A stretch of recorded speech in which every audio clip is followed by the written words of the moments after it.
Shalom pessoal, saudações de paz a todos. Finalmente chegamos aqui no quarto vídeo, no último vídeo da nossa pequena série sobre o temor. O primeiro vídeo foi falado sobre o temor santo, aquele temor, tipo de temor que Deus, como dádiva, dá aos seus filhos, aos seus servos e servas, para que cumpram seus mandamentos, para que reverenciem a autoridade de Deus e para que fujam da aparência do mal.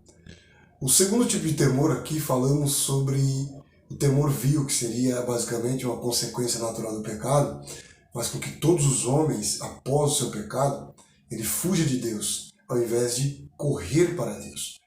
O terceiro tipo de temor aqui foi falado sobre justamente o temor do homem. Seria basicamente aquele tipo de temor onde os homens devem um certo tipo de reverência às autoridades, entre elas governantes, magistrados e etc. e tal. E hoje nós queremos falar aqui, para concluir, sobre o temor como objeto do temor. O temor como objeto do temor.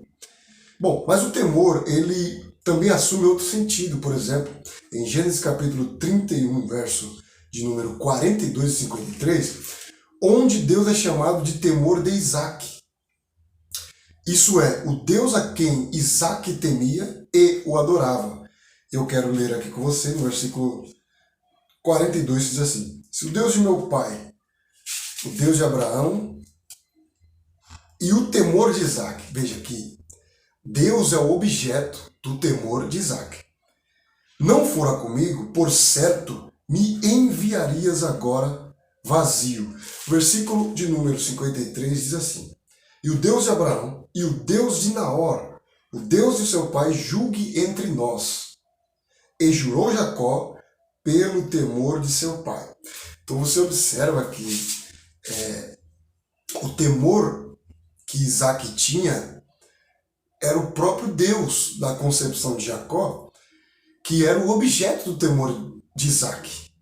Então você observa que Isaac era conhecido por Labão, e não só isso, mas conhecido também como alguém que temia Deus. Então esse temor serviu como um modelo para Jacó, como se fosse ele se apoiar nesse temor do seu próprio pai.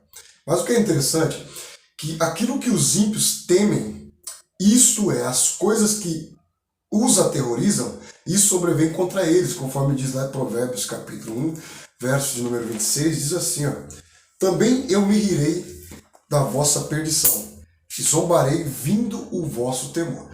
Dentro desse contexto vai falar sobre o clamor da sabedoria, chamando os tolos para ouvir, dar ouvido, prestar atenção no seu discurso, e eles estão sempre ignorando, sempre rejeitando, sempre continuando nos seus próprios atos injustos.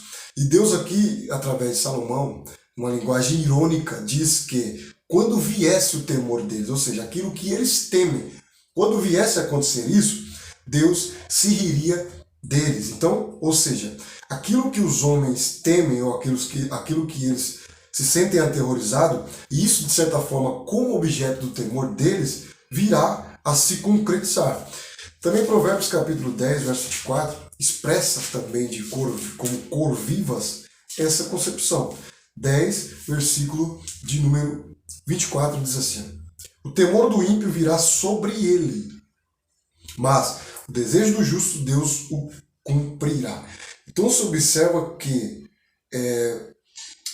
o temor do ímpio, ele virá a ser concretizado, porque esse tipo de temor seria um temor como objeto do temor, ou seja, aquilo que eu temo, ele um dia, ou em algum momento, ele vai acontecer. Por exemplo, nós temos até um exemplo de Jó, onde ele diz lá que aquilo que eu temia me aconteceu.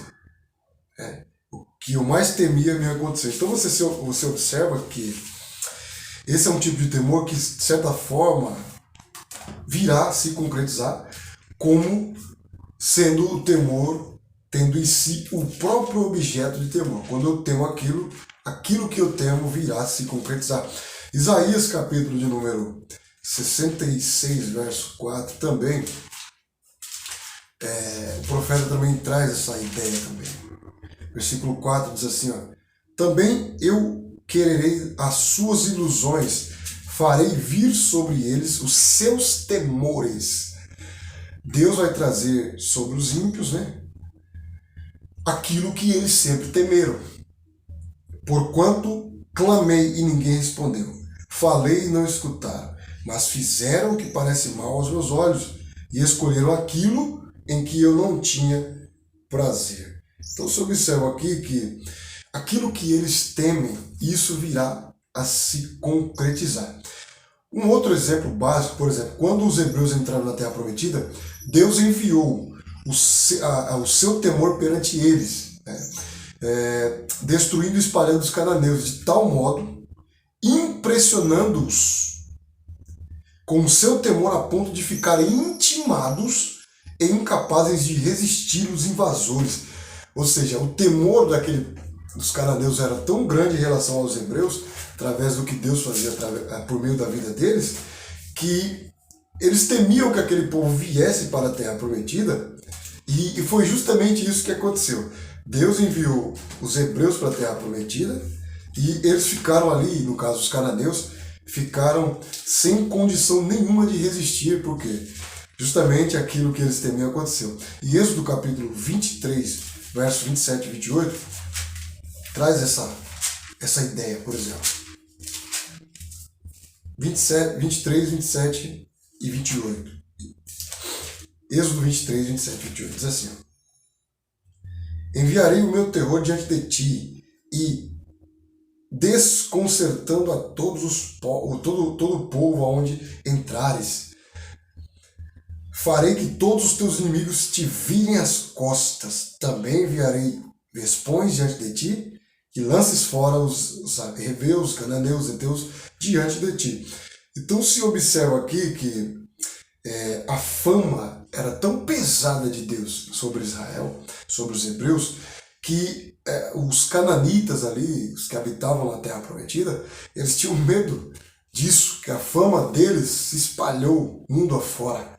Então esse tipo de temor como objeto de temor, aquilo que é temido, de certa forma, em algum momento virá a acontecer.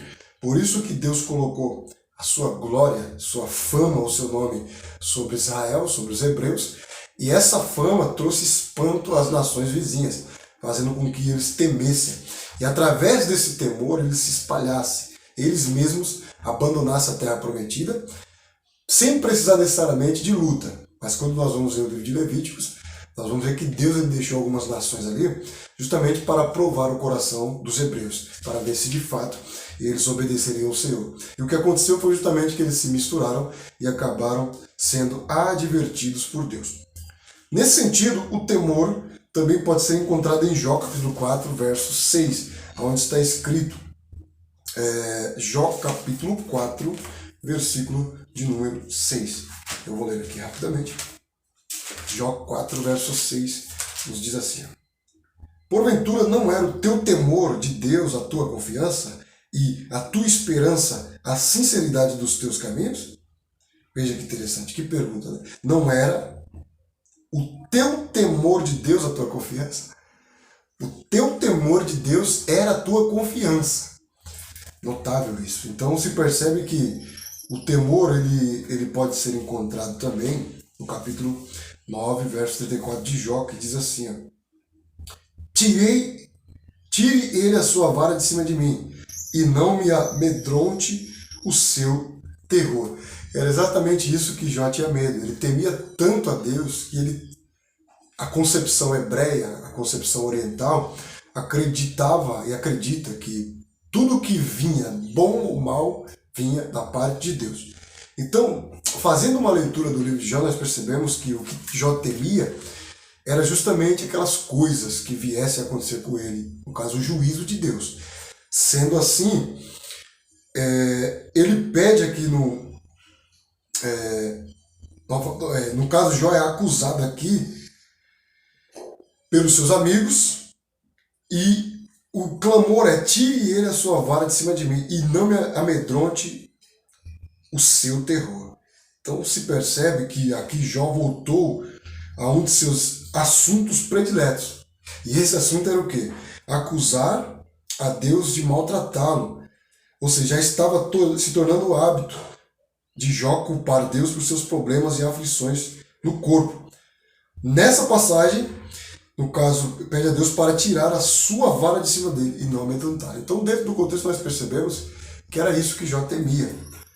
Então, sendo assim, para concluir aqui, esse tipo de temor é aquilo que nós chamamos de o temor como objeto de temor. De certa forma, aquilo que você teme, de certa forma, aquilo virá a se concretizar. Por isso, mediante esses exemplos bíblicos, nós aqui concluímos essa série de 4 vídeos sobre a palavra temor. E que Deus ele possa abençoar a sua vida, que você se inscreva no nosso canal, curta os nossos vídeos, compartilhe e até a próxima, se Deus quiser. Tchau!